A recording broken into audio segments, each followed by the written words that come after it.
Hey, this is Chris Goff, and we're analyzing real estate investing deals happening right now. That's right, real deals from real people. In this training, my business partner, Bo Manry, and myself are going to analyze real deals from REIPro users, from running comps to making the offer. Now, if this is your first time visiting my channel, be sure to click the subscribe button below. Okay, let's not waste any more time and let's jump into the training. Now, I can tell you that tonight's going to be fun, but it's also going to be super educational. You know, we had lots of deals that were submitted over the week, and we're going to try to get to all of these, and we're going to try to do as many as we can tonight. So first, let me just tell you how this is going to work. In order for us to analyze the deal, you must first be on this webinar tonight. So if you're not on the webinar, we'll skip the deal, and we're going to move on down to the next one. So what I'm going to do is I'm going to read out your name. I'm going to ask you to unmute yourself. So in case we need to discuss this deal, we'll already be ready to communicate. And go ahead and feel free to turn on your camera as well. You know, and tonight's going to be fun. And if everybody loves this, hey, we'll continue to do this, you know, again in the future. So, hey, Chris, you ready to go? Do you have anything you want to say before we get started? Well, there was a lot of deals submitted, and I can tell you I've been working all day on these deals, literally up to the last at least 30 minutes. So, but it's awesome to see people making things happen. And I think that's the whole part, right? Is you got to make it happen. So do want to get started. We do have a lot to cover. We're going to try to get through everyone's deal as quickly and as fast as we can. But before we get started, yes, we have a disclaimer here. And REIPro, myself, Bo Manry, is not responsible for, shall have no liability, any business success, failure, acts, and or omissions, the appropriateness of its students, users, business decisions. Basically, what we're saying is whatever we tell you, don't hold us accountable to it. But at the very bottom, I think it's important. You must be present, like Bo said, for us to review your deal. You also give REIPro, myself, and Bo Manry permission to publicly show the address. I want you to think about that, of the property we're analyzing. If you do not agree to share the information to the general public, please chat us, let us know, because we're going to put it out there. And that's a part of analyzing the deals. So you ready to go? Man, I am ready to go. Let's do it. So here, of course, Bobby first, right? Bobby, I know, Bobby, I know you're on. Go ahead and hopefully you've got a microphone and you can unmute yourself. Are you actually able to talk? I see a picture. Guys. There he is. I just allowed you to talk. I got it. How you guys doing? We're doing good, man. So I'm going to set the stage just a little bit for everybody on the webinar here tonight. So what we have is 68 Bruce Road in Greenville, South Carolina. And here's what Bobby wrote into us. The seller called me 1 week after my first mailers went out. The seller acquired the home after the death of her brother. She didn't want to mess with it anymore. The home was full of stuff. The brother had a renter in there as well, and it was severely outdated. She was open to payments if she could get her asking price of $185,000. The mortgage is paid off. We drove up and inspected the property. I struggled with the cost of updating to get a lease option to work, but the owner didn't want to put money in the property, and I didn't think I could find someone to take it within the condition that it's in. But I offered a lease option of $185,000, 3 years, no option payment. She wasn't expecting one, thinking that we could put a little sweat equity into it and get it ready as a quote fixer-upper deal for a potential buyer. I decided to crunch the numbers, throw a cash offer out there of $171,950 based on an ARV of $279,000. She actually signed the cash offer last Friday. We close October the 14th. I'm currently marketing wholesale options. Awesome. I mean, you know, when I pulled this property up, which I'm actually gonna pull it up real quick here, so bear with me here real second. Where are we at here?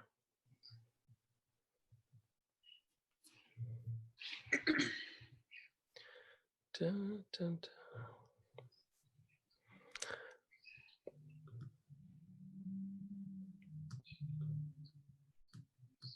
If I can find it. Hold on one second. We actually have 2 appointments set up to show the property next week.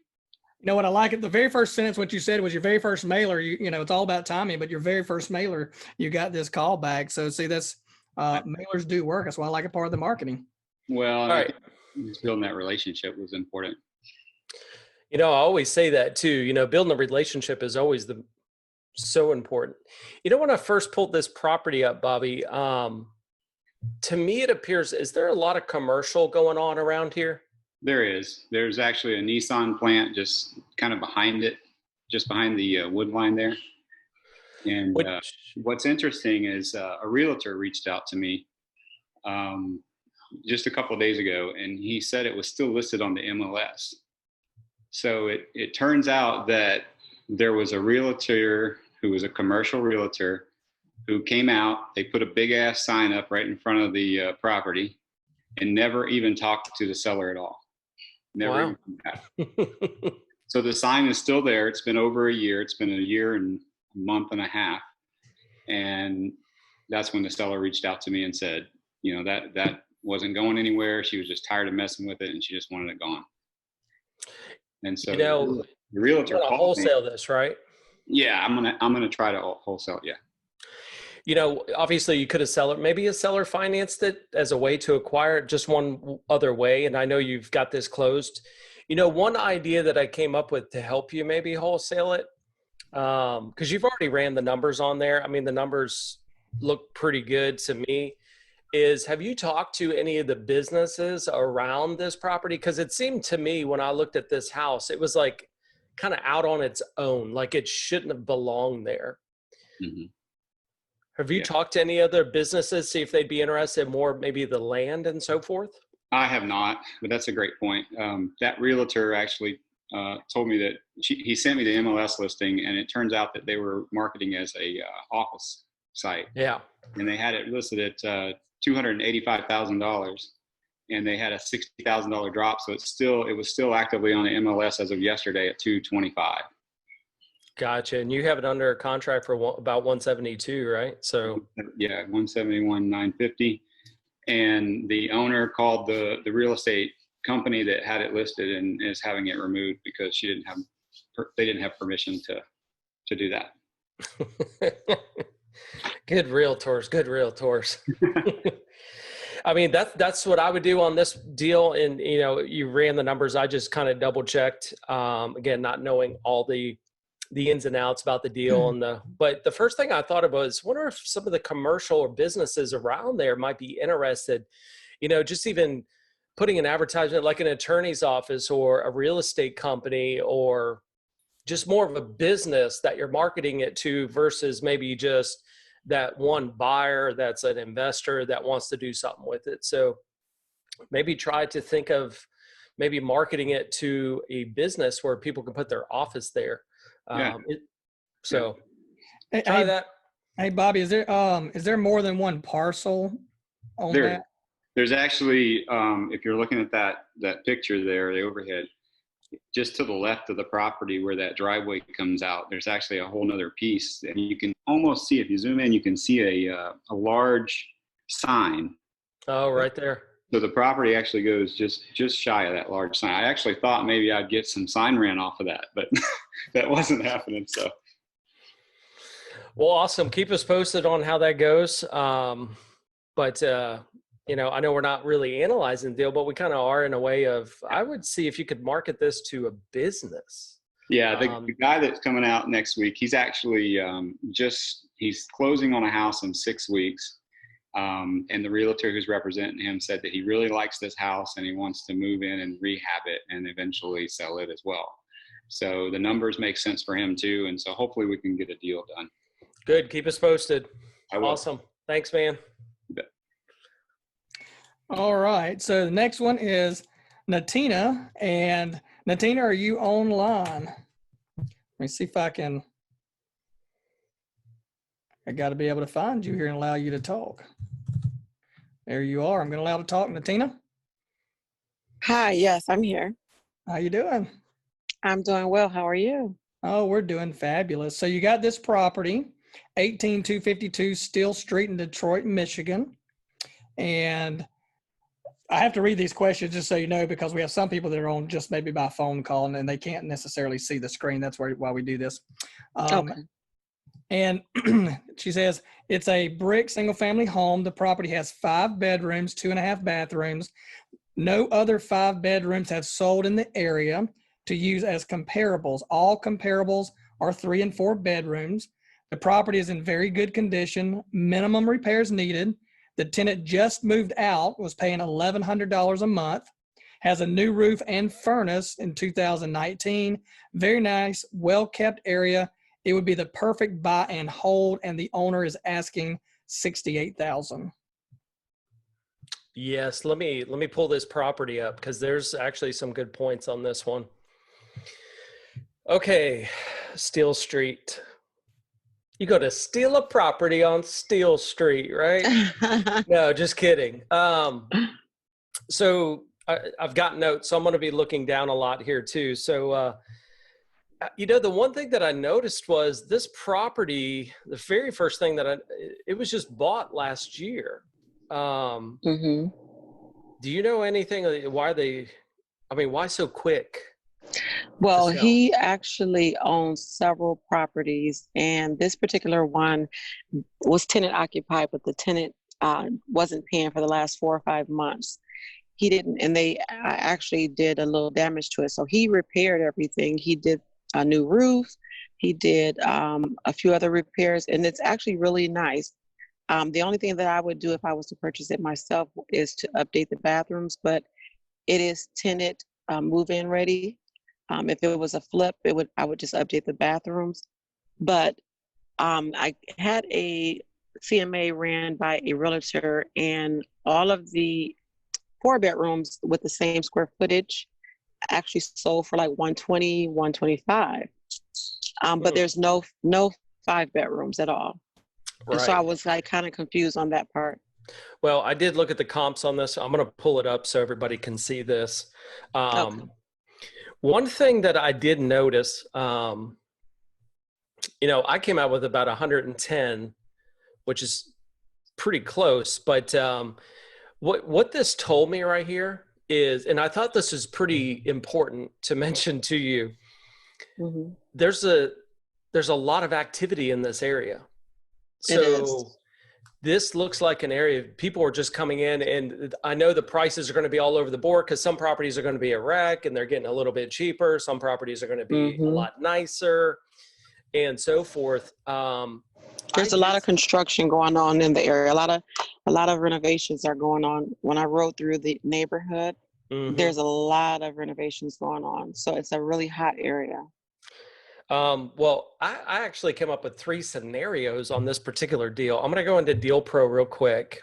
Okay. And the good thing with, we're going to replay this for everybody. So if you didn't catch something, just go back through the recording. It'll be in REIPro to go back. It'll also be on my YouTube channel as well, because we did invite the public to come watch. But go back and go through these deals. So the very first thing was just that simple buy and hold analysis. So these numbers won't be perfect because I don't have all the facts about the property, and feel free when you go back, hit pause and look at these numbers. You can adjust them accordingly that you see fit. But we're just gonna, I put the ARV at 85 just to be safe on this. And if you just rented it, looking at the numbers that I put here, and again, you could tweak these, but you look at, it's a good cash flow property. And that to me looks like that kind of area that investors want to come in there and they want to just start renting it. And then I see some properties that look like homeowners are actually buying. So I really think you might be able to go both ways with this particular property. But let me give you a different scenario. If I did a purchase and then did a lease option, because I do feel that people will want to go put a mortgage on a house in this area. And keep in mind, I just put the sales price at 85. Now, if you fix this up like mint condition, maybe you could, reach that 110, 120 number, but play that by year.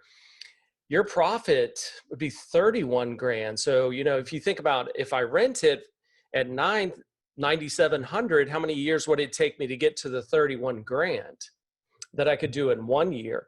I'm gonna give you one more scenario, and this is just another look at it, that's all. If you were to lease option the property from the owner and turn around and lease option it back out, and again, you'd have to adjust some of these numbers, net profit of 19,000. So go back through this, because this one right here, when you start looking at these numbers, you know, people like to buy and hold to, hey, I want cash flow and eventually someone's going to pay my debt off on the property. But check this out. If you took I would offer 63, number one, 63,000, let's say they accepted it. And if I did a lease option for 1 year and they cashed me out, I'm going to get all my 63,000 back. And then guess what I'm going to do with that 63? I'm going to go back and do this exact same thing. If you rented if you bought it and rented the house out, your 63,000 is going to be tied up. So then you got to go get loans. And you can only do so many of those loans. So this might be a really good exit strategy for you if you decide to buy it. If you don't want to buy it, I think the lease option could be a good route. The only way that I would probably rent this property is if I knew the target or something big was coming in and, you know, this neighborhood was going to explode in the next 5 years. That'd probably be the only reason for me to rent it. I think the purchase lease option might be a really good fit, especially with the profit margins. I get all my money back and then I'll go do it again. So if you think about what's the return on investment for 63,000 if I keep using the same money to do these deals. So just an idea there. Hey, but go Chris, back through and check those numbers. And I don't know if we have too much time to go into it, but I don't know if you could just do a quick definition, have a couple of people just go in, you know, I'm really new to the business wholesaling. Could you even explain what a lease option is? They'd like to understand what you're talking about. Yeah. So, you know, like lease to own cars where you put a down payment, you make monthly payments. And then at the end of the term, you have the option to buy the car or give it back. Basically, it's kind of the same thing with real estate. A lot of people would say rent to own, same thing as a lease option, or you might hear lease purchase. So basically I'm tying up the property with a contract and then assigning that over. So I'm going to have term sales price, option payment, monthly payment for X amount of time. And then I'm going to go find a buyer, and then I'm going to raise the price a little bit, the down payment, because that's how I'm going to profit. And I'm going to assign that contract over. So I'm going to have a tenant buyer in the property, which is going to give them time to qualify for a bank loan, you know, especially nowadays, you know, people need time. So, but I would definitely encourage people to go out to our education center. We have a brand new lease option series. If you haven't checked it out, definitely go do that. So, hey, thank you so much for submitting that. Hopefully you learned a few tips there, and I did. Thank you so much. I appreciate it. You're absolutely Thank you so welcome. much. All right, let me go back. Yep. And now the next person, I do have probably a couple people on a phone call. The next one technically is James Carr. Is James on? I'm not seeing James as I'm searching for your name, James. If you are on, I think you can click the button that says raise your hand, and I'll see that as well. I may see you pop on later, but I don't see him on right at the moment. Well, I'm going to make a note. If James comes back and we have time, we can come back to that one. How's that? All right. Well, no, I got a hand raised here. Okay. I'm going to allow to talk and see if this is James. James, is this you? Unmute. There you go. You there, James? Hello, this is not James. Okay. I'll put your mute back. I just saw your hand raised. All right, let's move on. Okay. All right, so hit the slide a couple then, and we'll get to Jonathan Dunn. I know Jonathan Dunn's on. Look like you're on here twice. I'm gonna lay to talk from both because I don't know which one you're on. All right. Hello. Hello. You there? Yes, sir. Awesome. Let me get to your because you got a long one, so Oh, yeah, sorry. that's okay. All right. So here's the setup with this for Jonathan. So we got a property here at 384 Military Boulevard, Ormond Beach, Florida. And this is what Jonathan wrote in. She said she needs $100,000 to walk away happy. Okay. Keyword happy. She does not want to do more than 5 years of holding the note and preferably less. Her reason for selling is the property upkeep is becoming too much. Her kids are renting now. She has another home to live in. She can't really afford it. How soon are you wanting to sell? 60 days. The daughter's having a baby early in October and will not move for a few weeks at that time. The asking price maybe $225,000-ish. She wants to walk with $100,000 potential. The potential rent is $1,800 as the whole unit, or in the right situation, downstairs can be rented for $600 to $700. The upstairs can be rented separately at $1,400. That would be $2,000 per month.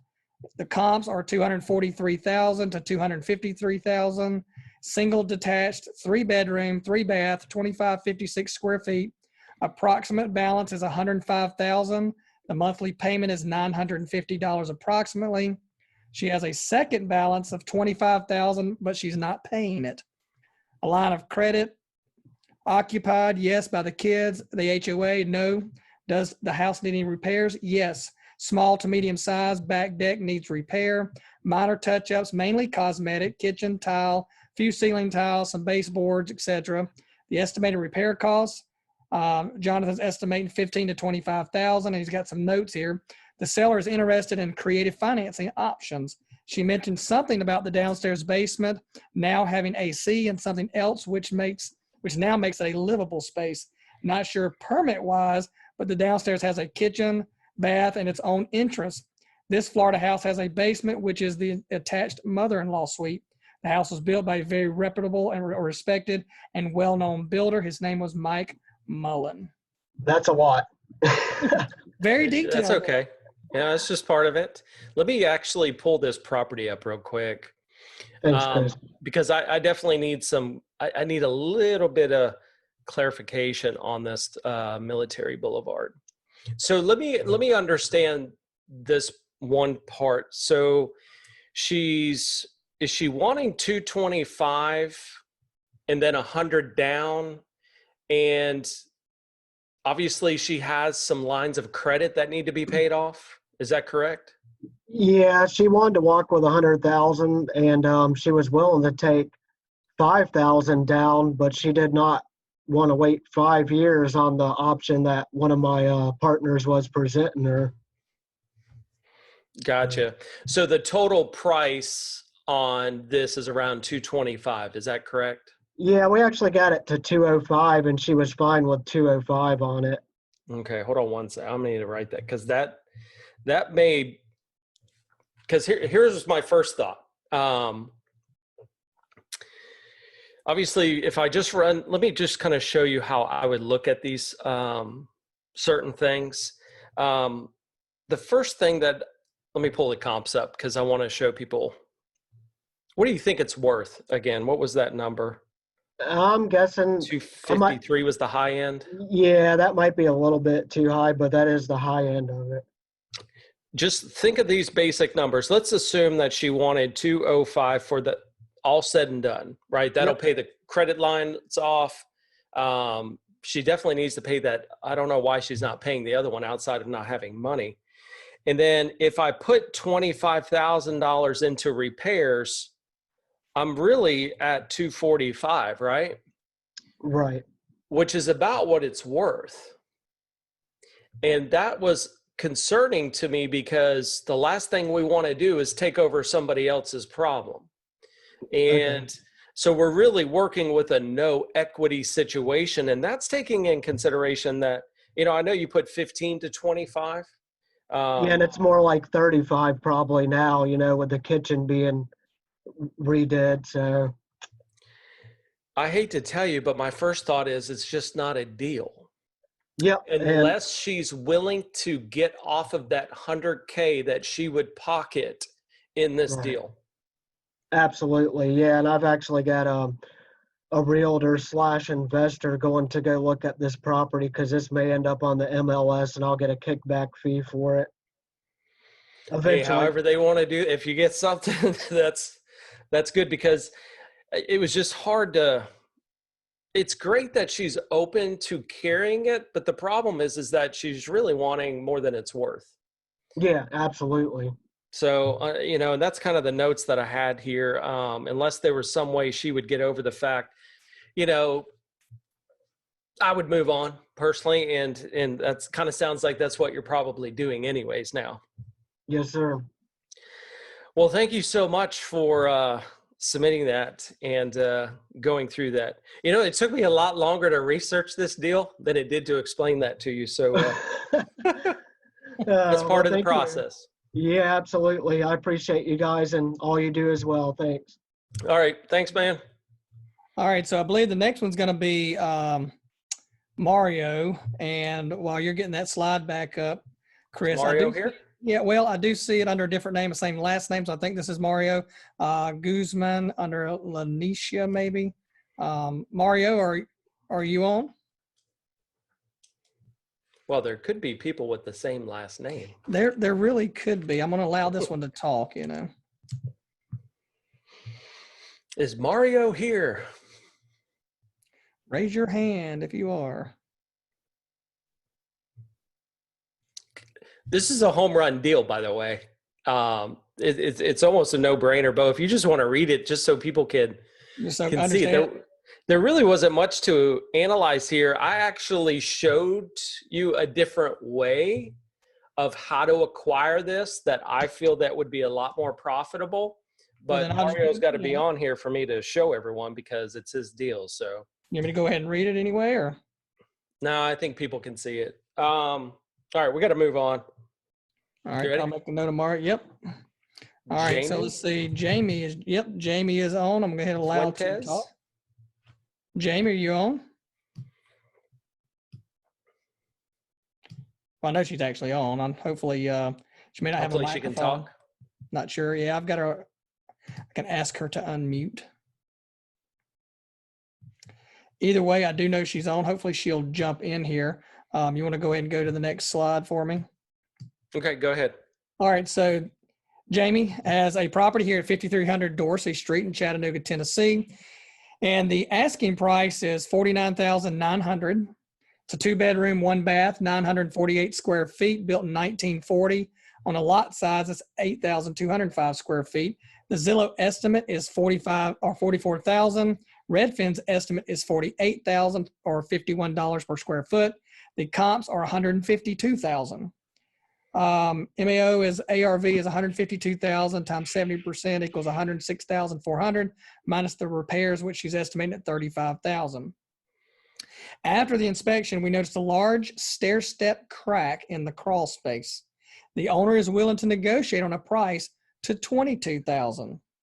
Speaking to house raising specialist, we can raise the house and add a basement, which will double the size of the home to 1968 square feet. So now that would raise the ARV to just over 303,000. My question is that it would take about an extra 2 months to get complete with the project. Is this something you would consider doing, or would you just get out of the contract? All right, let me pull this property up because this one actually concerns me a little bit. All right, where are we at? Dorsey Street here. So let me pull up the comps first. And this is great for people to see because what concerns me with this particular property is the calculation on the after repaired value. So if I scroll down, obviously A is going to be the closest property that is sold, and it goes all the way through these letters, right? So here's the subject property in the lighter purple. Now, when I went through these comps, even if I took, I'm looking at the square foot. That's the number one thing that I look at is square foot when I run comps because it needs to be somewhat comparable. And sometimes it's hard to do that. As you can see, 845, 799, 1108, 720. A lot of these numbers are thrown off. But when I just look at the sales prices, when I scroll down through the closest properties, and again, you'd have to look at the condition of the property and so forth, 42, 25, 58, 16, 52, then it jumps to 124, 60, 13. And then you have this huge jump, 295. So these I comps over here, and then you see the prices go back down. Then again, you see these prices jump way back up, 198, 174. So when I went through this particular property, I just made a few notes. I want to read some of the facts that I found first, and then if Jamie's on, we could talk about it. So this F comp, that sounded horrible, didn't it? F comp. So to me, this was the most accurate comp. And I actually researched a lot of these properties, and what I found out, and of course, I don't live in Chattanooga. Been through there several times, but what I found out is that I have checked here, and you'll see these prices, P and Q. So these are kind of located in this area right here, which is what I found out is the historic district of Elmo. And it looks like those homes in this pocket over here are a lot more valuable than this pocket closer to the subject property. And I think that's why we're seeing these large numbers over in this pocket, even though it's fairly close.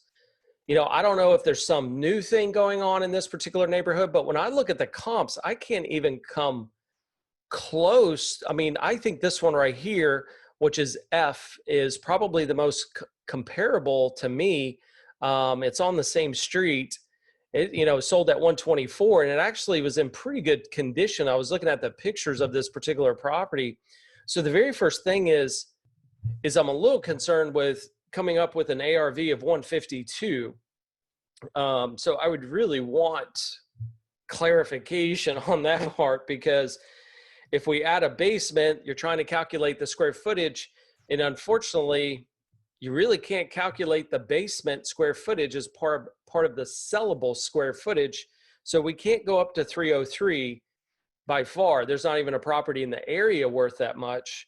So I'm a little concerned with the comps. It seems like we're taking comps from a more expensive area than maybe the subject property. So if I had to choose for the basement, I would say absolutely not. It's going to take, when you start repairing a house, it's like you fix one wall, but then it cracked another. And now we're going to add a basement. Just the time, the effort, the money, and potential issues. Of course, if you got to raise the house, I've done that numerous times. And every time you raise a house, something goes wrong. I can tell you that. It's like this window cracked and that door cracked. Now we're replacing sheetrock and all those things. So I don't know if Jamie is on, but that's what I have concern with on this particular property. Yeah, she is. Yeah, she's actually on, and she's unmuted a couple of times. I had some feedback, so I had to keep muting her. But Jamie, I've got you. If you want to jump in here and say anything. So we've got a realtor that we had worked with in this area. I do not live in Chattanooga, but I've had some people who were inspecting the homes there, and it seems like most of them have foundational issues.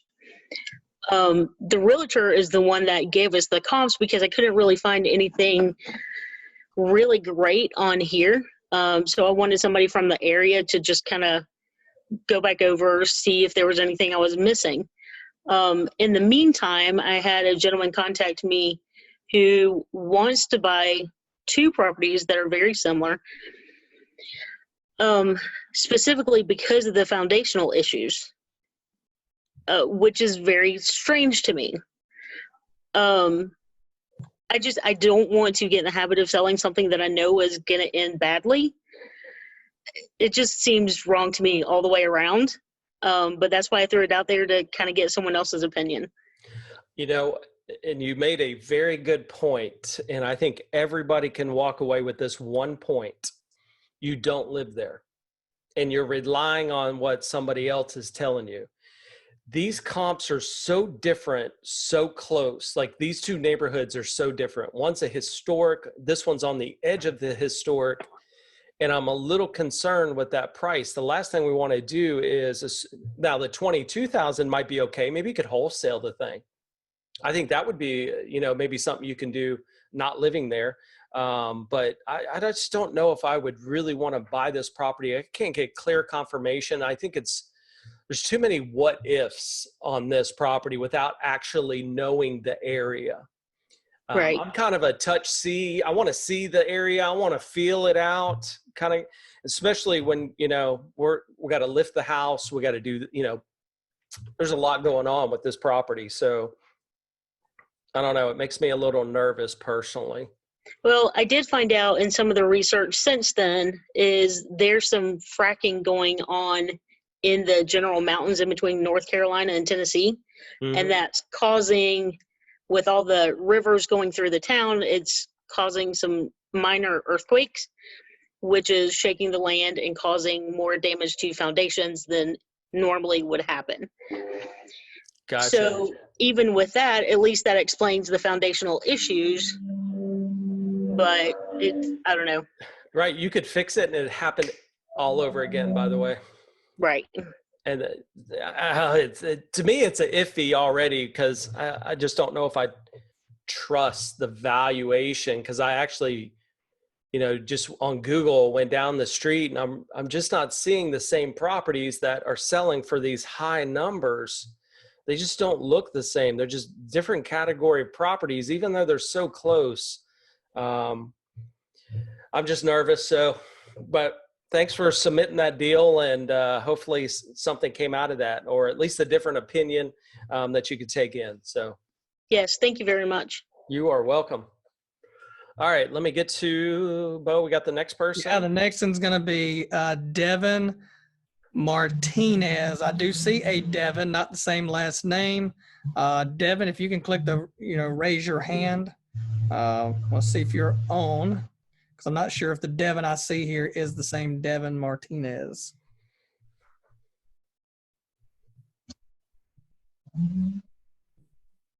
I can allow this. Nobody wants to be put, it's hard to be put on the spot, right? They just try to figure out, how do I talk?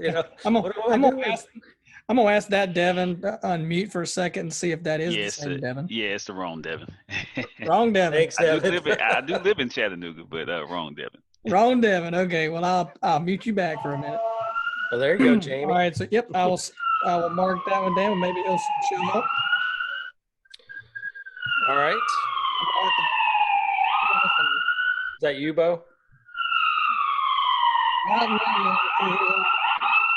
Is that you? No, Nope. we got it. Gotcha. That was Guzman. All right, let's move on. Let's move on. Let's see. I don't see Ken Sneed. Oh, this was a really good one because I actually lived in this area. Ken, if you're under a different name or whatever, if you want to click the raise your hand. If not, we'll come back. There's other people that have submitted deals. So, that's right. So I'm gonna mark. Next one is I hope I get the name right, and I do know I have already verified you are on. It is it Caliph? Caliph Crawley.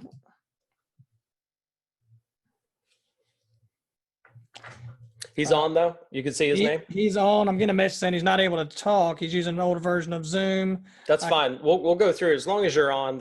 Well, I can promote him to a quick panelist real quick if he can now unmute and see. Let's just go through it. We got to go, man. We got deals to do, man. All right, Caleb. It is 5700 Malcolm Street in Philadelphia, PA. Asking price $100,000, offered $80,000, ARV is $151,000. The estimated repairs is $27,000. All right.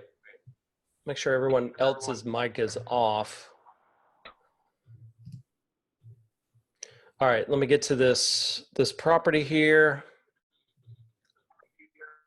Yep, I can see Caleb, he's on. We're on Connor Malcolm.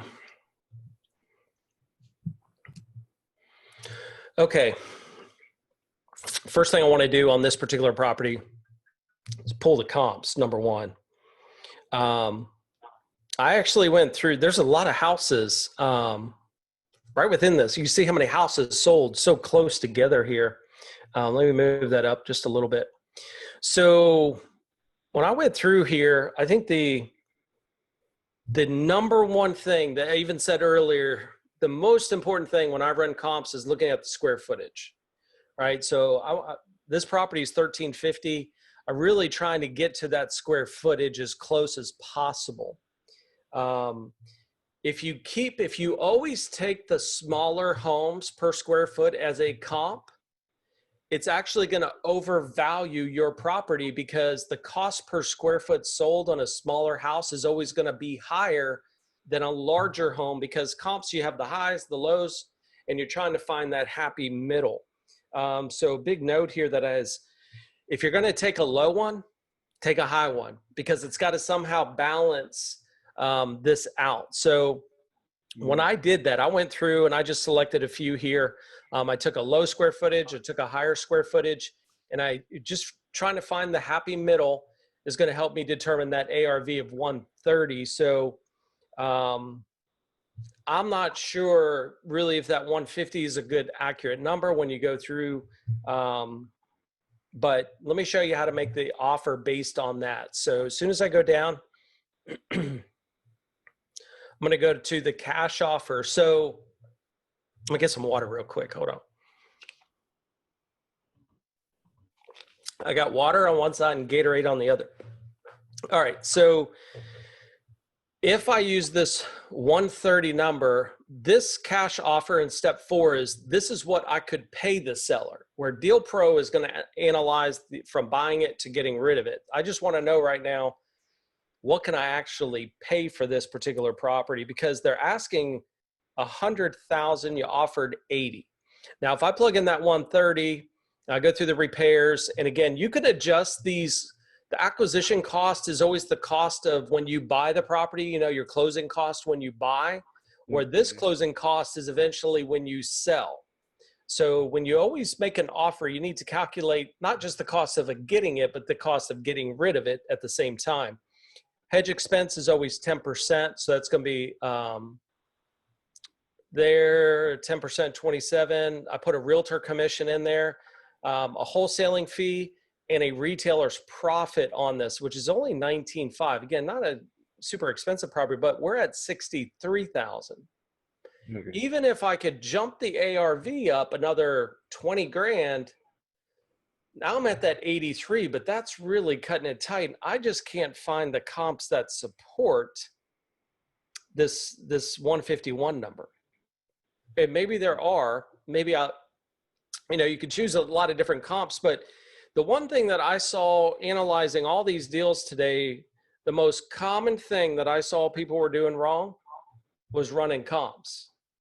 And obviously that could change 20 grand. That could make or break the deal. So to me, this is where the actual number should be. Now, you could offer a different type of offer. You could move into a seller finance offer, which maybe you could get a little bit closer to that 100,000. But from a cash point of view of just cashing them out, I couldn't find that 151. And I'm really at a 63. That's where I'd want to be for cash. And then if that's not good enough, then again, I'd move to the seller finance side of it. So hopefully there's some tips there, but be sure that, the comps are accurate and the numbers, because that's like a make or break on a deal. So hopefully that helped. Yeah, that's all right. Oh, you there? Yeah, he's there. Yeah. Oh, cool. Oh, there he is. I see it. Hopefully just make sure when we go through these comps and go back through the replay so you can see exactly which ones that I did choose. And again, don't always take the lower square footage, because it's going to throw that ARV up much higher than it really could sell for. So if you take a low square footage, take a high one at the same time, but try to keep it close to the property square footage, which was a little bit larger than the common property or the normal property there. I think a lot of them are right around that 1,000 to 1,100 square feet. So just make sure we're selecting the right comps on that. Okay. Did they say yes to the offer? Yes. Did you put it under contract? Is in the contract. Do you have any interested buyers? I do. I have a buyer to take it at 75% of the ARV. Hey, if you can get rid of it, get rid of it. So just watch how you run comps on, the future deals and try to get those numbers. I think a lot of times people get in the habit of, I could pay a little bit more. I could pay a little bit more. And man, that will burn you down the road. Yeah. One day it's going to burn you. So, hey, thanks for submitting the deal, man. Good luck with it. And keep us posted on it. No problem. Thanks a lot. Thanks, man. All right. All right. So looking at these that are coming up next, Chris, and I'm just going to call out some names. And if people are there, y'all need to raise your hand or something. There's you can click somewhere in the chat window or whatever and say raise hand. But the next one up would be John Haddad. I see some Johns, but nobody with that name. Is John here? Is John here? That is the question.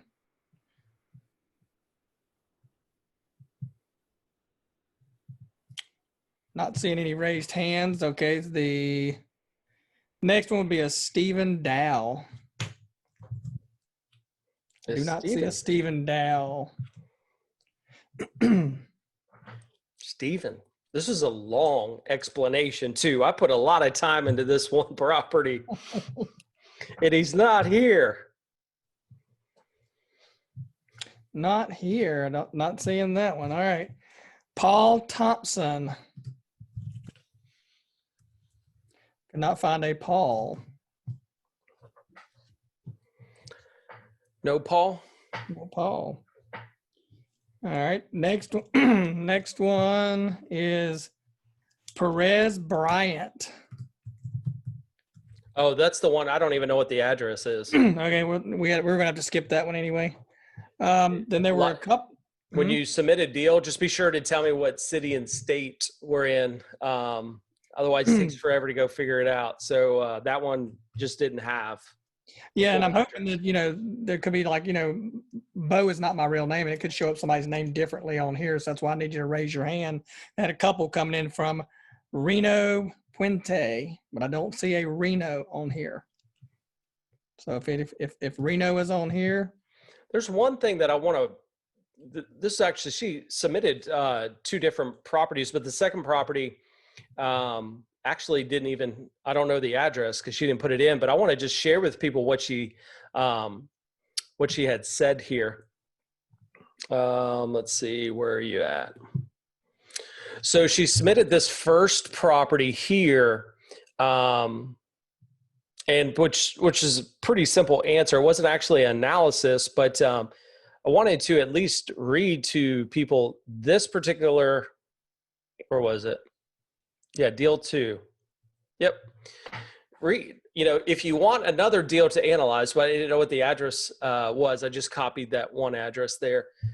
So Thursday afternoon, we've got a property. The owners are just wanting to sell without any profit from them. And you'll find this is more normal today to see that. People are just wanting to get rid of this burden that they have and not have to deal with it. It's just one less thing to worry about.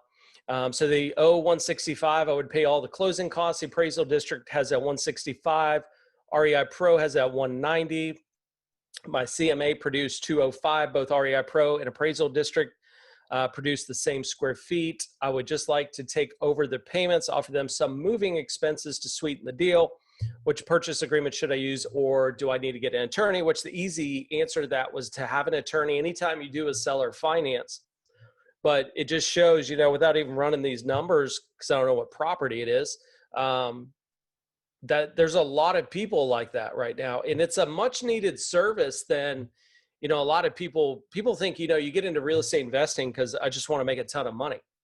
It's really a necessity to have investors that can help people and go through these situations, because someone else is just going to come along and do something that, they're going to be shady. They're going to do the wrong thing. And this is just probably, good people that just don't want to worry about the property anymore. And she can get in and do a seller finance. So I thought that was, just wanted to share that with you guys, that there are things out there like this. And then the previous, I wanted you to just read the very first line. The seller is kind of a little jerk. I thought that was good and funny, but anyway, she wants to help this person out. So, all right, we'll move on though.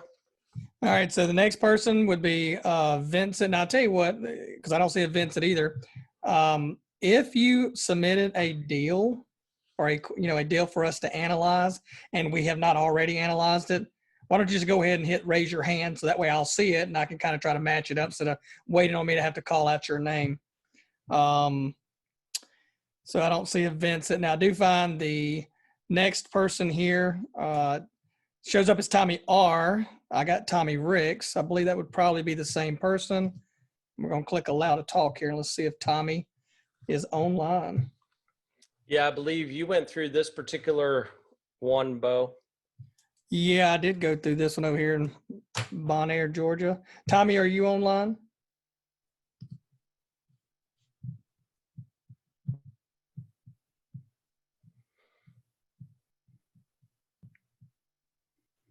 Tommy. Well, let's see here. I'm seeing a Tommy R. Talking is permitted. He did raise his hand, so I'm assuming that is the same Tommy. Not sure, but I'll go ahead. Let me while you're doing that, Chris, I'm going to switch over screens for you. Go for it. Well, let me read the deal first. Yeah, read this first before I switch screens. Or I could read it to you. That way you can analyze it, right? Sure, go ahead. So we have this property in Georgia. Seller hasn't lived in the home for 10 years, currently lives in Texas. Of course, my screen's cut off just a little bit, so let me actually look down because I've got all my notes right here. Seller does not want to continue paying excessive costs for the repair. Seller agreed to a 12-month seller financing for a $20,000 profit. Buyer will pay monthly mortgage payment 90 days after the current tenant moves out. Repairs are minimal. Paint, carpet, new toilets, rectify slow plumbing, beautifying. Total repair cost $8,000. Possible termite damage in the wall, which, again, that could be even more. For sale by owner for $237,000, we have it valued at $262,000. Okay. See if I can swap screens here.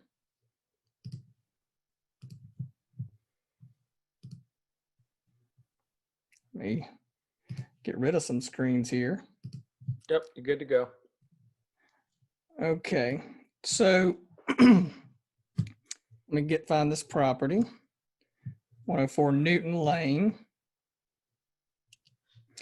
Now, my first thought is I actually looked at this several ways, just reading the deal. I didn't believe that there was going to be really an option for seller finance or trying to figure out if we could fix and flip this. And the way I approached, I did go run. This is Tommy. I apologize. Hey, Tommy, how you doing, man? I'm good. How about yourself? I'm doing pretty good. I'm in Lowe's shopping. I'm sorry. You in Lowe's? Hey, you're getting ready to do a rehab or something, right? You got to do what you got to do. Yeah, man. I had to pick up some more 1x4s, man, for tomorrow morning. All right. Well, you won't really be able to see my screen, but you'll be able to understand some of this stuff. Now, I looked at a couple of analysis, and I didn't think it was going to work. And you can see the numbers here. Like, well, if she was willing to sell her finance, let me just go down that road for a second. I didn't really think this could happen. Now, I ran the comps on this. You said at the time that I guess you pulled it, REIPro had the value at 260 something. And now today, when I looked at it, it was like 258. But I was looking at the comparable sales, and I came up really close to 252. Excuse me. So I'm just going to go off of an after repaired value of 252. And the estimated purchase price was 237. I just want to go down what she was willing to do, punching in your $8,000 estimated repair cost, the 10% hedge expense. I'm assuming we could do some of those minor things in about a month.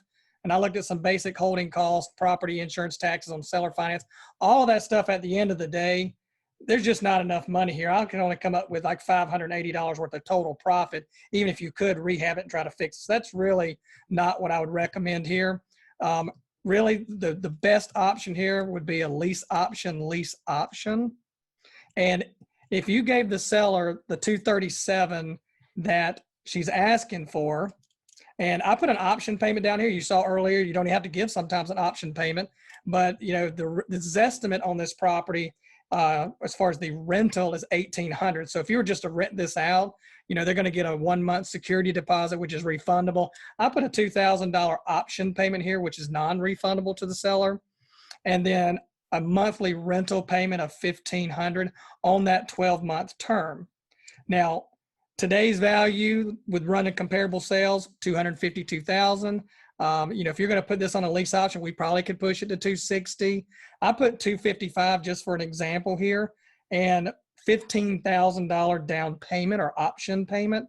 I mean, that's like 5%. We could get that on a $255,000 deal all day long.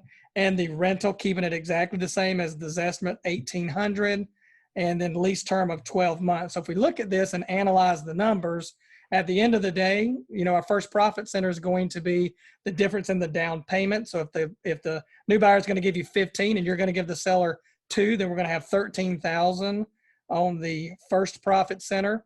It'll cash flow $300 a month. Total cash flow received over that 12 months is $3,600.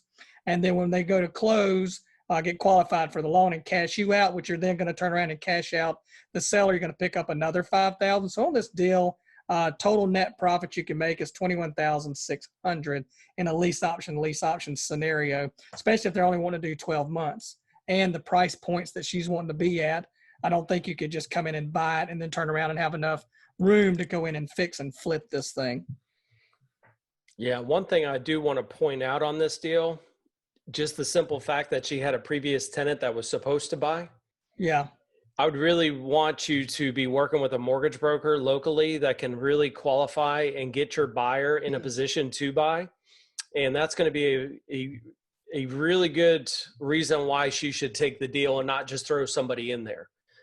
So I would definitely want to work with a local mortgage broker and work with your buyers to get somebody in that property. Yeah, just so that you're, to clear that up, Chris, that's exactly what we do. And our mortgage broker will run their credit and can tell them exactly based on their debts what to pay off. That doesn't mean they have to pay everything off, but they can say pay $500 on this credit card, get rid of that off your credit report, put $1,000 on that credit card, and then they can readjust the FICO score and get them qualified for the loan. And you build them an actual pathway, exactly what they need to do based on the lender requirements.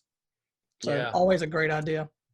Yeah, and just so everyone knows, every time I find a property, I go, okay, can I wholesale it? Can I get it under contract really cheap and then sell it for a little bit more? Could I retail it? Could I get the property really cheap, fix it up, and either sell it, hold it, lease option it, sell or finance it out? Can I lease option it? Will the owner accept monthly payments? I can usually pay a little bit more on the sales price. And can I sell or finance? So I'm always asking myself, can I do this? And that's what Deal Pro is really for, is to analyze those multiple situations to really determine, what's the best way to not just acquire it, but to get rid of it. And we really need to know that in the beginning. So, everyone in REI Pro, I use step 4 to tell me what could I pay the seller. And then I carry that number into Deal Pro and say, okay, now let me analyze the different multiple strategies to get rid of it. So hopefully that will help, Tommy. And you can watch the replay so you could actually see the video, what Bo was going through. And thanks for submitting your info there. Thank you. All right, buddy. All right. All right. The next one is Arthur. And of course, Arthur did ask, could we not put the entire address out there? I'm not sure if that's even an option. Maybe you can switch the screen back to you're going to put it in Deal or REI Pro, it's going to show up. Well, that's true. Now, Bo, you were going to go through this, or I think no, I'm going through you're going through this one. Yeah. So you'll have to switch screens back. Well, if he doesn't want us to show the address, then I can't Let me pull it in. find him. He said if possible. I know he's online, or because we were chatting. Arthur, I'm gonna go ahead and allow you to talk. You want to come in on this? Hey, yeah, if you can hear me, it's okay. Yeah, go ahead and pop it up. You sure? And thank you. Yeah. It's not that serious, but I was just saying if possible, but yeah, it's no biggie. I could take it away from the PowerPoint, but as soon as I get in the software, let me just go through. Actually, I don't really need to go through the software. Yeah, and I was actually, just about to say this. Actually, I do. Yeah. Okay. Yeah, and I'm this sorry is for really making going to help mine you, very. though. Okay, yeah, I was just gonna say I'm sorry for making mine more narrative than actually a lot of numbers for a deal.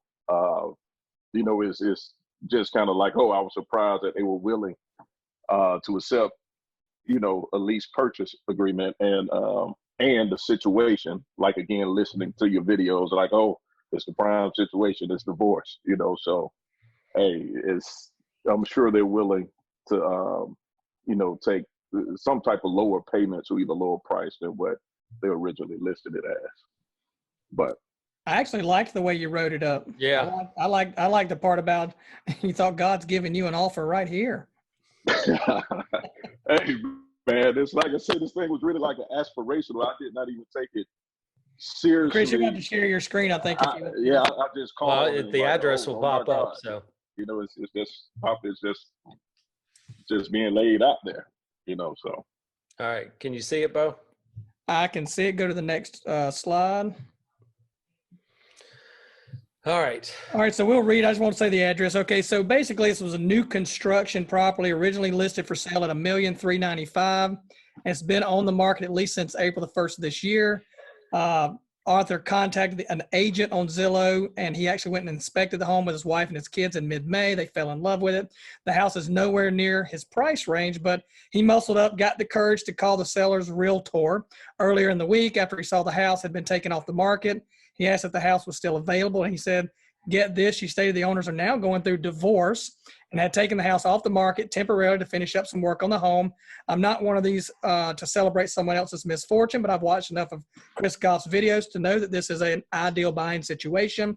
Then she proceeds to tell me that they're looking to list the property as a lease purchase. He says, my Lord, I felt God himself was performing a miracle right over. I love it.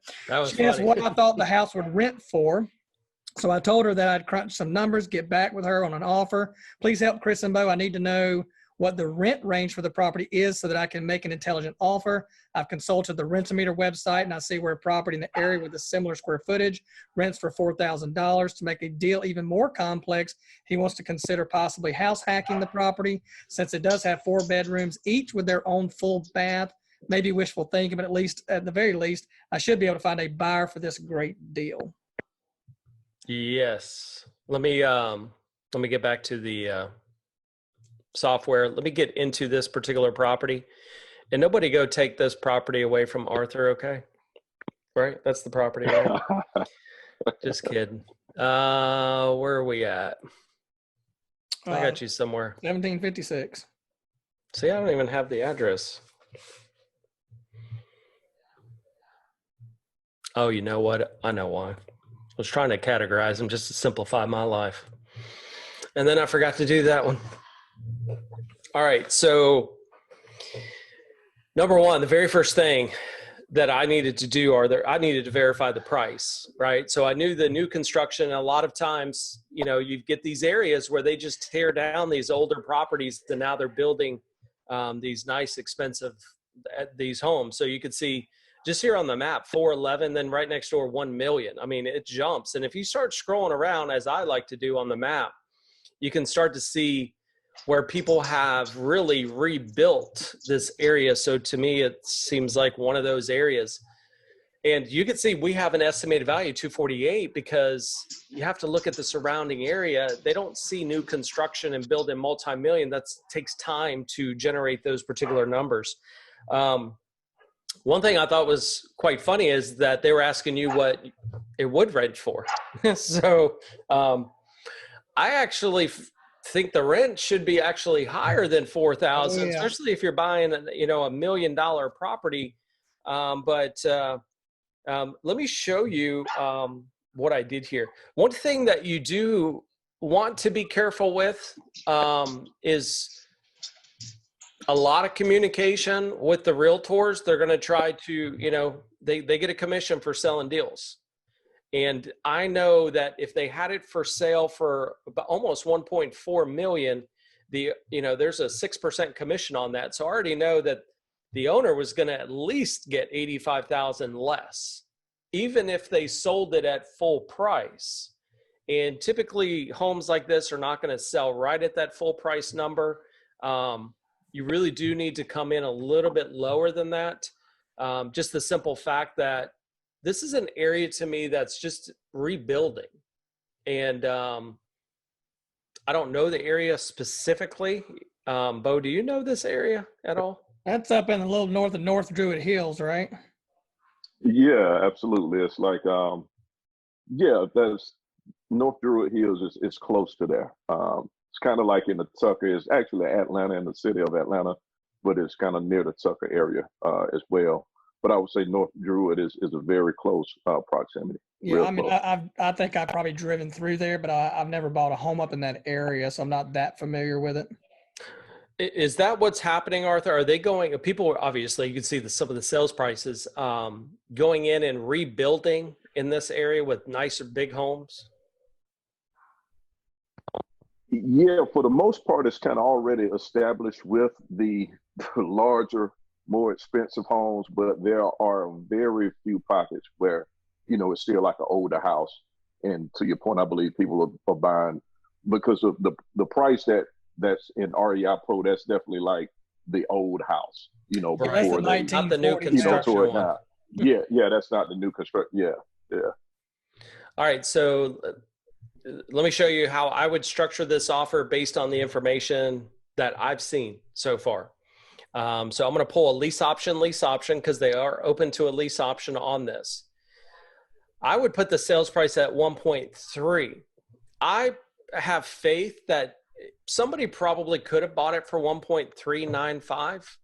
Otherwise, the realtor usually wouldn't put it at a price that is just way off. Actually, Chris, I think I looked at the price history on that. I think it was more like 1.49 or something.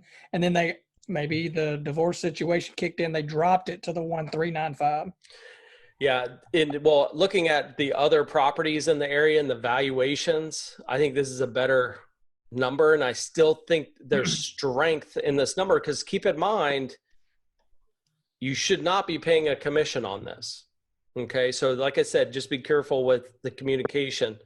$25,000 down. I know a lot of people are like, you can't put $25,000 down on a million house. Well, of course you could. This is a divorce situation now. This is if you start at 25 and they ask for 40, at least you started at 25, right?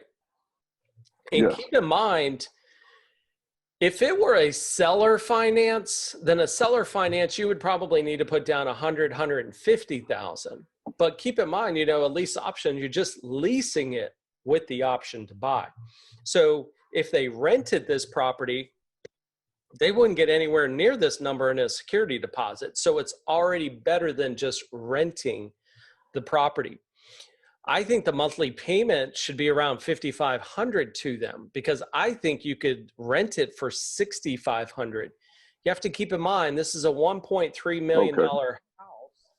And if you were to go get a mortgage, if a buyer went and got a mortgage on that dollar amount, I can assure you the monthly payment's not going to be anywhere near $4,000.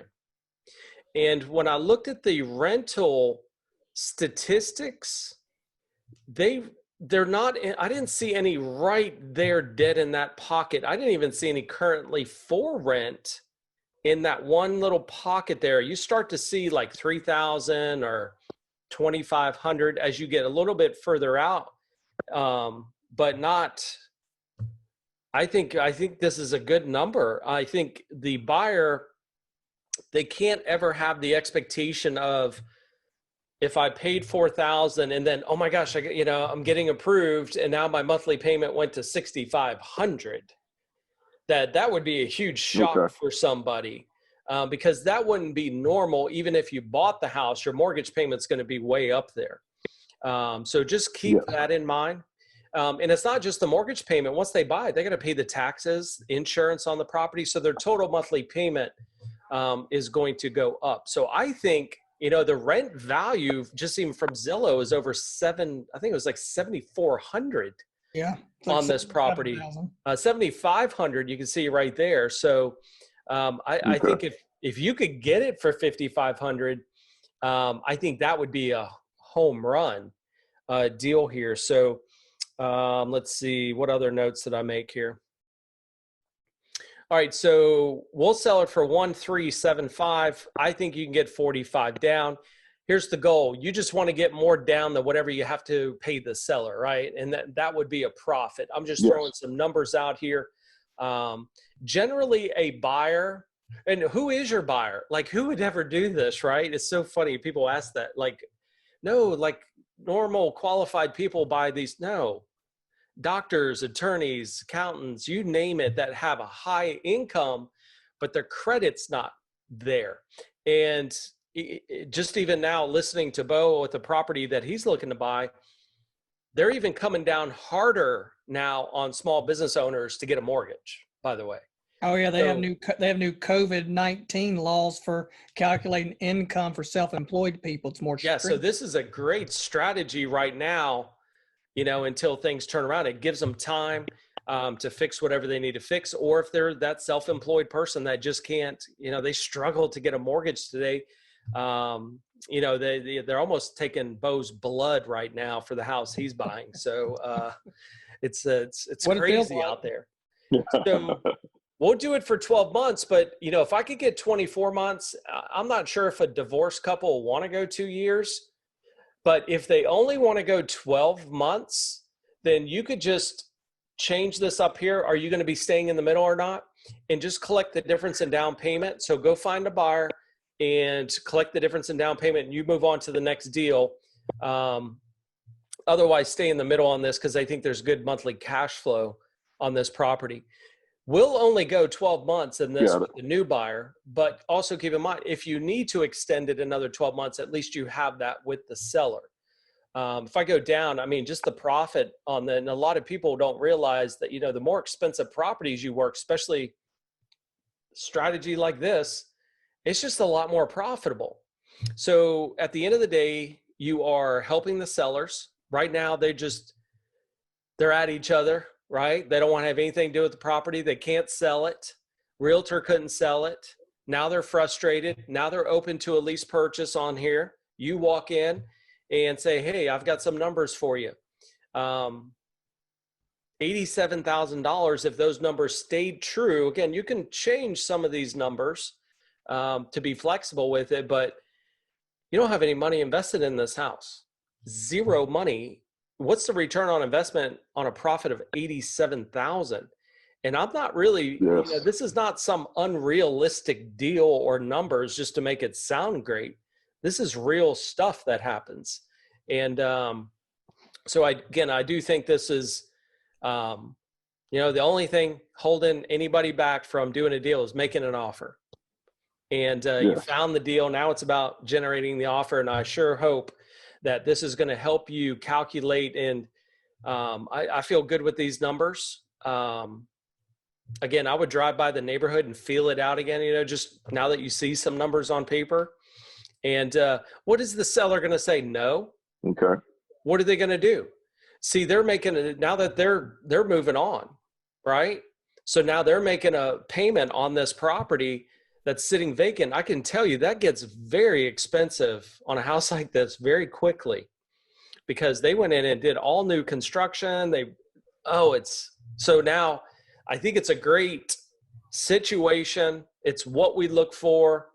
As you said here, my Lord, sometimes it just, now let me ask you this, Arthur, and you don't have to answer, but will this be your first deal? Yes, basically. I have a smaller family home that I'm fixing up to rent out in Macon. And gotcha. Besides that, yes, yeah. So first lease option. Yes. Doesn't that scare the crap out of you? like a $1.3 million house. I remember I was so scared, nervous. I just wanted to work with like the $40,000 houses because I was just scared to work with expensive properties. But here's the thing. People go through these situations in every price point, every neighborhood across America. People have problems. And it's our job to go in there and hopefully, I wish you the best and to get this deal. Thank you. Thank you. Appreciate you, gentlemen. Welcome. Thanks a lot. Yeah, I do see Chris. I do see who I think might be Mario Guzman did have their hand raised. So I'm assuming that Lanisha Guzman is probably Mario. Mario, are you there?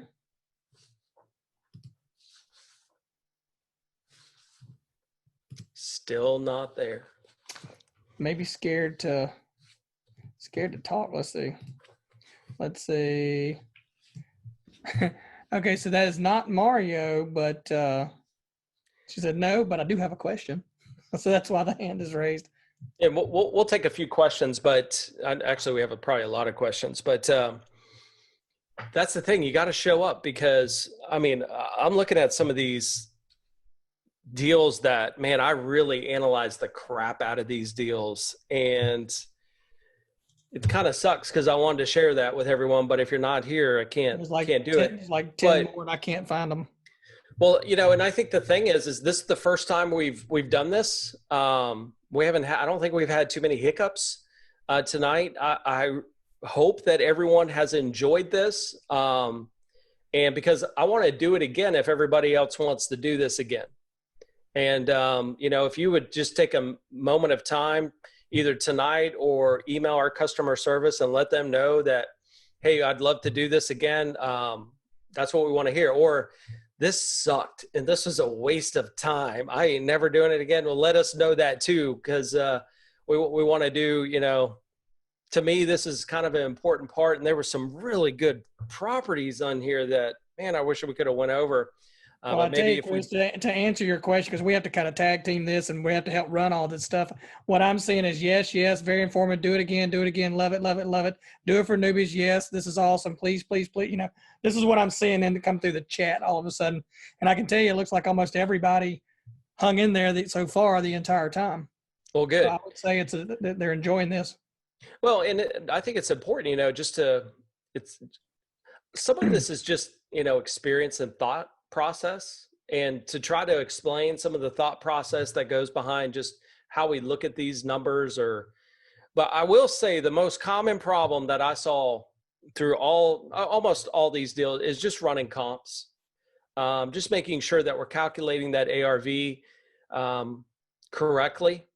I think that's, I know we have some training videos and we can definitely run comps maybe in our next deal analysis night, just to kind of really go through that portion. I know I was supposed to go through comps for Ken Sneed. He had one that was like all comps pretty much. Mario, I was going through comps, and a couple others, but if you want, Bo, we could take just a few questions. Sure. And we'll probably and if you do, and I do see some questions in the Q&A panel. If you have some questions, throw it over in the Q&A panel. I did see somebody just kind of was coming through chat saying they were still confused. This is Ronnie. To do a lease option, do the homeowners have to own the home free and clear? No. And that's the thing is, you have to look at, could a seller that has a mortgage rent their house? And if they can do a lease option all day long. So they do not have to own it free and clear. Even a seller finance, they don't have to own it free and clear. It would be a wraparound mortgage. But actually, let me go back, Bo, real quick, because there's definitely a lot of questions on lease options, number one.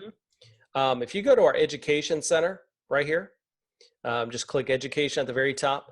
I have a brand new series here on lease options. You scroll all the way to the right, you can go through episode 1 all the way to the end. And we really break this down in a way to get you to number one, understand it. It took me like a year to figure out how to do a lease option. All I had was a contract to go by.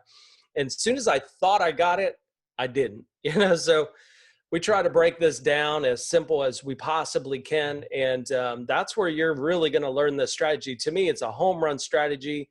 It's one of my favorite strategies, especially during the times that we're going through right now. This is a great strategy. They're all great based on the situation of the owner, but this one particular just really stands out for me.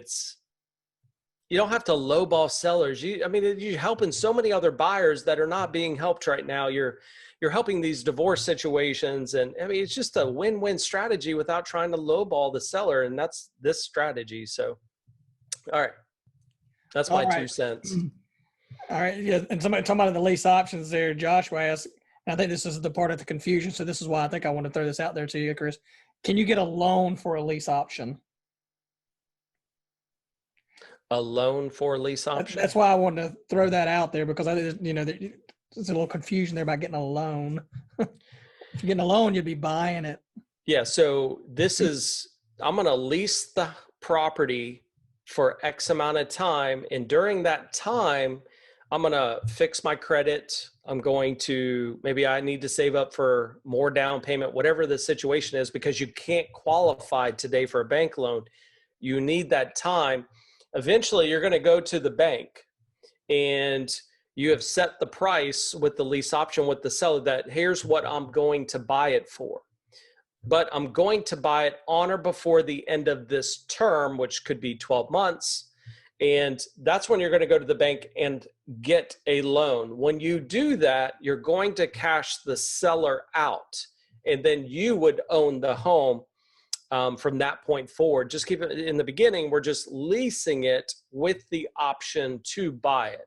Now, you're not forced to buy it, but you would lose your option payment that you made. Again, going through this lease option training series is going to be huge for you. So somebody says, I'm really new at this, so forgive me if the question is inappropriate, but when I look in REI Pro at the Lead Pro search, I pick up a local property and then go to the Zillow link to look at it. It says that it's off market.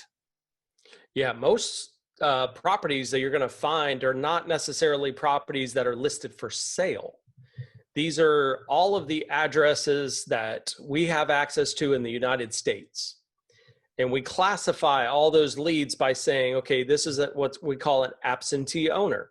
So it's somebody that owns a house here, but they live somewhere else. Now, we don't know if they want to sell it or not, but they may be in a situation, I'm tired of renting it, and that's when we do some direct mail or bulk skip tracing and so forth. So those are not properties necessarily that are listed for sale like you would see on Zillow through the MLS.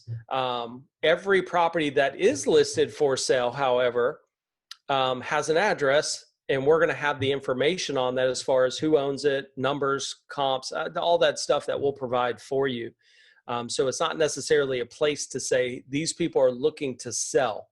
I don't know if I answered that correctly. So hope so. All right, let's see. Denise wants to know, will you talk about it again, how to compare comparables?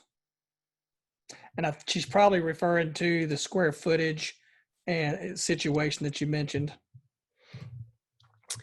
Yeah, so I think that's going to take a little more time to answer that one. I think it'd be better there's definitely a training video that we have in the help center that you can go through as running comps. But I think if you guys want to do this again, we could spend maybe a little bit of time and actually some of these properties, I was going to go through it in detail, but they didn't show up. So that kind of sucks for everyone, but it is what it is. And so if anybody's on here that, did submit one, you can always submit it again. Yeah, not everybody could always make it. I mean, we get it. You have a life thing, and we're so glad that you could join and spend some time with us, share your time. But this is an interesting. This is probably more of Bobby's asking, and Bobby, I've actually done this before, so this is actually exactly what you would do. He's building a buyer's list, and he's learned how to skip trace LLCs using the Secretary of State. Then he goes into REI Pro and skip traces the owner agent. So his questions won't know is, are we going to look at adding, LLCs to our skip trace? LLCs is a lot more difficult trying to skip trace that stuff, especially the way things are being reported. You know, like cell phone numbers and things of that nature can't be reported even by the carrier. That would be illegal. So there's a lot of databases out there, and it's just unfortunately it's a lot harder for LLCs. But to your point, exactly what you just said, you can go to the Secretary of State in almost every state and look up who the registered agent is or the owners of the LLC. And then you can go back into that property and then you can skip trace that owner. So I want to put that out there because that's a good tip for people trying to do it for the LLCs. Yeah, because it's always going to be a human being that you have to talk to. So yep. And if the registered agent is not actually the owner of the LLC, they were the ones that helped register it, probably like a CPA. They may have the telephone number or whatever to the person you need to talk to. Either way. Mark wants to know, do I need to be a member of my REIPro to continue to be part of this? We haven't decided if we're even doing it again at this point. But what we did is only REIPro users could actually submit a deal. That's what I wanted to do for our users, but I wanted to open it to the public. I have like 12 meetup clubs across the country and just a lot of followers that this is just so educational to me that, just sometimes there's a difference between doing a deal and not doing a deal. So if you want to submit a deal in the future, yes, you would have to be through REIPro, number one. We may open it up to the public like we did tonight. I don't know yet. I think we're going to evaluate how this night went first and, what do we do right? What do we do wrong? How can we make it better? And then we'll make that determination here in the near future. All right. Couple of lease option questions. I got a lot of these tonight. When doing a lease option, does the closing attorney need to be a loan originator to set up the wrap? So there's a big confusion here, which let me right before you answer that, Chris, because there's another person that said, I got to find it because I got two different windows going on about lease options. What's the difference between a lease option and an owner finance? So these two, I think, are going to kind of go hand in hand when you answer both of them. Yeah, so a wrap is actually a seller finance, not a lease option. Okay, so those are two separate things. A lease option is just a lease agreement combined with a purchase agreement. That's it. There is no deeding the property. There's no wrap. That would be seller finance. So seller financing is when the owner actually deeds you the house. Now you actually own it.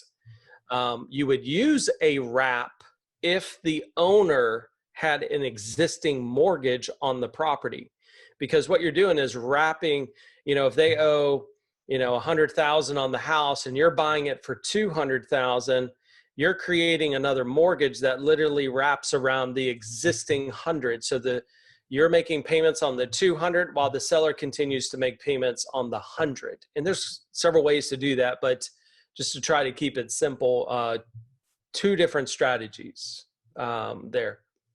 Yep. And Ronnie's wanting to know, is the lease option payment credited to the sale of the home at closing? And if so, does the lease option payment we receive go towards the new buyer's purchase?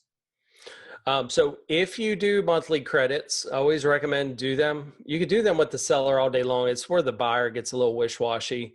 Actually, he's not talking about that. He's just talking about the option payment. Is it credited? Yeah, the option payment does get credited to the purchase price only if they buy. Otherwise, they would forfeit that particular option payment. And that's what we call non-refundable.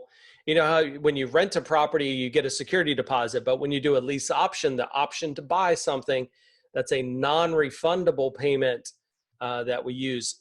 I always say it's paper credit. So if, you're selling it to your new buyer at $200,000 with $10,000 down, they are actually going to buy it for $190 because they've already put the 10 down, and that is credited to the purchase price. So. All right. Larry wants to know, how far above the median price do you normally advise doing a lease option? Question prompted by author's deal. Well, that would be, more a neighborhood, I would say, I think most places in the $1 million neighborhood price range are probably in more of the A neighborhood, unless you're on the beach or something like that. or just in a very expensive, like if you're in New York or something like that. So I don't really have a number that says, okay, if the median price range is 500,000, I only target 700,000. Generally, if I'm doing mass marketing, like direct mail, I'll stay, if my median price range is 500, I'll stay under $1 million. Because what you have to think about, and to me, this will be the best tip to give you for a lease option is, what's too high is when the price starts to get so high that the rental rate or what that house could rent for is so less. I'm probably not saying it right. Less than what an actual mortgage amount would be on there. And I think, if we use Arthur's example, if we rented it for $4,000 and then when they buy, their mortgage payment goes to $6,500, they may not even qualify because the expectation of paying $4,000 every month, that's what they're thinking. So when that, if I rented a $13 million house, well, the rent rate may be $15,000 a month, but the mortgage is like $50,000 a month, So I think when you start getting to a certain price point where it exceeds, kind of what a normal monthly payment would be if you had bought it versus the rental rate. And when you start to see separation there, that's going to be my cutoff point for price. I don't know if that even made sense. I know what I'm talking about. Sometimes it's hard to explain it in a way.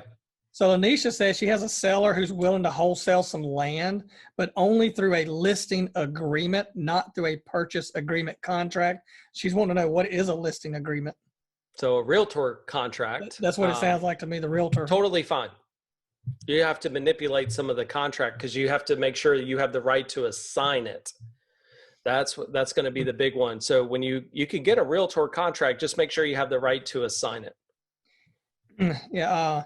Macy wants to know, do we have to have a contractor with us on the first view of a property to give us the repair estimates? How do we go about getting accurate as possible numbers for repairs? Well, having a contractor there, if you know someone, it definitely is going to help. Because when I just guessed. I know a lot of people guess as well until you get experience and then you start to learn. But if you can take a contractor there, that's great. Or even if it's just somebody that knows plumbing or just some basic things, they're going to probably give you a pretty good idea. And I think if you keep doing that, you're going to learn, about what things are going to cost in your area. A really good resource that we actually have here, Bo. Let me get rid of that screen real quick. So if I go into a property, we'll just pick one. And I go to step 3. These two resources right here, DIY or not, if you just click on that link, this is a good resource to find out what things cost in your area as if you were doing the work or if you had a contractor do the work. So that's a great free resource for everyone to use to start getting an idea of what things cost. So try that. Next question, and we only have just a couple more here, I think. Okay. Unless they just keep on coming in. Actually, they do. Is it best to close with an attorney or a title company for an owner finance sale? Attorney. Almost required. Attorney that does closings. There's always an attorney at a title company, but it's not a normal transaction for a title company. So people that work there are going to go, I'm not sure if we can do this. So that's why I like attorneys. And Craig Burns, with the lease options, do you sign both the lease and the option to buy a purchase agreement at the same time and then wait until they're ready to buy to go to the lawyer to close the deal? That's correct. Yep. And you can find that in step 5, the exact contract. And this contract right here, you can use for the seller and the buyer. So we do charge for it. It's $50. Once you download it, purchase it, you're going to have a training video here. I'm going to teach you exactly how to fill it out. So this is all you need right here to do a lease option. Okay, so if you have this, you don't need to worry about any other paperwork with a lease option. It's all right here for the seller and the buyer, because you're going to use the same agreement. You're just going to change the terms and a few other things that I'm going to teach you in here. All right, last one here is actually a two-part question, the way it came in. I know a lot of government-backed mortgages are coming. Do you think sub-2 will be the best strategy? And then what are the main challenges with sub-2s on HUD, FHA, et cetera? Well, really the only biggest challenge with seller finance is the bank going to call the loan due if the seller deeds me the property? And, we say it all the time. None of my attorneys have seen it. I've heard one time a HUD did enforce it. Don't know the situation, but generally if the bank is receiving the money, the loan's not being called due. And that's the last thing a bank right now, they are just struggling. It's amazing how they're struggling, but mortgages are up. I mean, people are buying right now. It's crazy, but hopefully that answered it. I believe so. Well, that is, Lanisha she has one. She does have one of those listing agreements. She wanted to know if it was possible for it to be assignable. Yeah, you just need to make sure that every real estate contract in the world is assignable unless it says you can't. Because all real estate contracts are called option contracts, which basically means the seller has to sell, but the buyer doesn't have to buy. And if the buyer doesn't buy, they're going to lose the earnest money or deposit or whatever they put down on there. But they're not legally bound to buy it, even though they'd lose the deposit. Whereas the seller, if they refuse to sell it after they sign the agreement, that would be a breach of contract, and that you could sue them for. So just make sure that there's nothing in there that says that you do not have the right to assign or sell your interest in this. This is a long sentence, but it will start that way. Just make sure that's not in there. Otherwise, it is assignable. Yeah, and if she's using probably a standard realtor contracts, a lot of times those have language about it not being assignable. So yeah, and I always put it in the contract. So if you just go to our contract to purchase, I have all the disclosures right there. You'll see terms. It's number 3, I believe, in the contract, and I'm just going to say the conditions of purchase are as follows. Those are the disclosures that you need in the contract if you're going to assign the contract over to someone. So it's all right there in that contract to purchase. Well, that is it. And you know what? I just really appreciate all the people that hung in there all the way to the end. We had a ton of people on. Gosh, we had some really good ones we wish we could have gotten to, but I know I had fun. I hope everybody thought that was educational. This, to me, when you get on and start looking at these real deals, these are real deals that our users are going through right now. And, they're asking us for some help to analyze this, and we get a chance to do this. But what's so great about it is I can guarantee you, there's 100 people sitting out there watching this going, I had that same question. That's what makes, I think, this so valuable. Yeah, thanks to everyone that submitted a deal, number one, and showed up. And we hope everybody learned something out of this. And if you want us to do this again, please let our team know. I know several of you have chatted about it. We'd love to hear your thoughts. We will be replaying this in REIPro. We will get it into the system tomorrow, and as well as my YouTube channel. And if you're not following me on YouTube, definitely subscribe. We'd love some thumbs up. There's always a hater that follows you on YouTube. It's like, as soon as I post a video, thumbs down, like immediate, like you didn't even take the time, but we'd love for you to share the word. And, it's fun to come together as a family, as we always say, and hopefully extend our knowledge and experience in helping you guys do the exact same thing. So thank you guys for showing up. Have a great Friday. Have a wonderful weekend.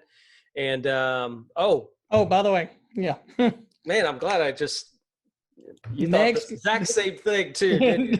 Next week, where we normally would have our live Q&A session on Thursday, We're not going to have a live Q&A next week. We're going to skip. It will be 2 weeks from that Thursday. Yep, just a schedule conflict for me and Bo. And as you can see, we're the ones that actually do this. So it's not a staff member. It is us. We love doing it. We love teaching. We love helping. And hopefully you'll be able to take that and, do the exact same. So go help others, teach other people as well. So thank you guys so much. We'll see you in a couple weeks.